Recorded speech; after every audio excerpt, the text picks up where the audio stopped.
झारखंड के मुख्यमंत्री हेमंत सोरेन का बचपन गांव की गोद में बीता है, जहां सुबह की ठंडी हवा, खेतों की हरियाली और नदी की कलकल ध्वनि उनका रोज का साथी हुआ करती थी। इसी वातावरण में पला बढ़ा मन आज भी प्रकृति की गोद में सुकून पाता है। मुख्यमंत्री का सपना है कि झारखंड आने वाली पीढ़ियों के लिए भी उतना ही हरा भरा, स्वच्छ और जीवनदायी बनी रहे जितना ये आज है। वे मानते हैं कि विकास तभी सार्थक है जब वो पर्यावरण और स्थानीय संस्कृति के साथ तालमेल बिठाए। मुख्यमंत्री का मानना है कि जल, जंगल और जमीन केवल प्राकृतिक संसाधन नहीं बल्कि झारखंड की आत्मा है। ये लोक गीतों, त्योहारों और पारंपरिक रीति रिवाजों में रचे बसे हैं, इसलिए इनके संरक्षण को सांस्कृतिक संरक्षण के रूप में भी देखा जाना चाहिए। उन्होंने कहा कि गांव का विकास राज्य के विकास की बुनियाद है और हमारी सरकार ग्रामीण बुनियादी सुविधाओं को मजबूत बनाने के लिए प्रतिबद्ध है। नेमरा गांव के रास्तों पर चलते हुए, किसानों से मिलते हुए, जल जंगल जमीन के मुद्दों पर बोलते हुए, हर जगह मुख्यमंत्री में पिता की विरासत जीवित दिखाई देती है। यह रिश्ता केवल खून का नहीं बल्कि विचारों, सिद्धांतों और सेवा के संकल्प का है। झारखंड की धरती अपनी प्राकृतिक सुंदरता, घने जंगलों, कलकल बहती नदियों और हरे भरे खेतों के लिए जानी जाती है।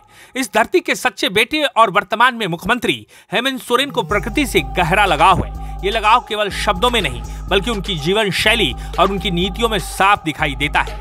गांव के प्राकृतिक वातावरण में पले बढ़े मुख्यमंत्री आज भी अपने व्यस्त राजनीतिक जीवन में प्रकृति के साथ समय बिताना नहीं भूलते।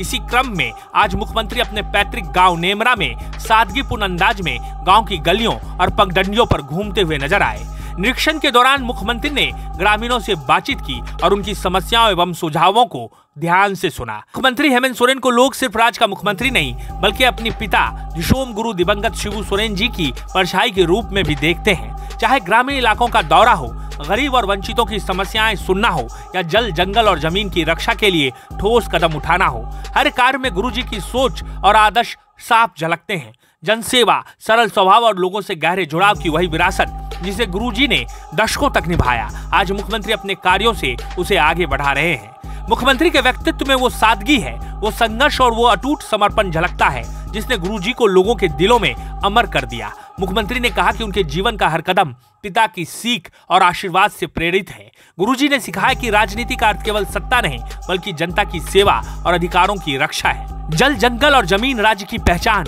और अस्तित्व का आधार है। उन्होंने स्पष्ट किया कि सरकार इन तीनों संसाधनों के संरक्षण और संवर्धन को अपनी प्राथमिकता में रखकर कार्य कर रही है। उन्होंने कहा कि ये केवल प्राकृतिक संसाधनों की रक्षा का विषय नहीं है बल्कि आने वाली पीढ़ियों के लिए एक सुरक्षित और समृद्ध झारखंड बनाने का संकल्प है। मुख्यमंत्री ने कहा कि झारखंड की संस्कृति, परंपरा और आजीविका जल, जंगल और जमीन से अभिन्न रूप से जुड़ी है। यही कारण है कि राज्य सरकार जल संरक्षण, वनों की रक्षा और भूमि अधिकार सुनिश्चित करने के लिए कई योजनाओं को जमीनी स्तर पर लागू कर रही है। उन्होंने कहा कि झारखंड की असली पहचान उसकी प्राकृतिक संपदा और सांस्कृतिक धरोहर है। सरकार जल संरक्षण, वन संरक्षण और भूमि अधिकारों को सर्वोच्च प्राथमिकता दे रही है ताकि आने वाली पीढ़ियों के लिए ये धरती हरी भरी और जीवनदायी बनी रहे।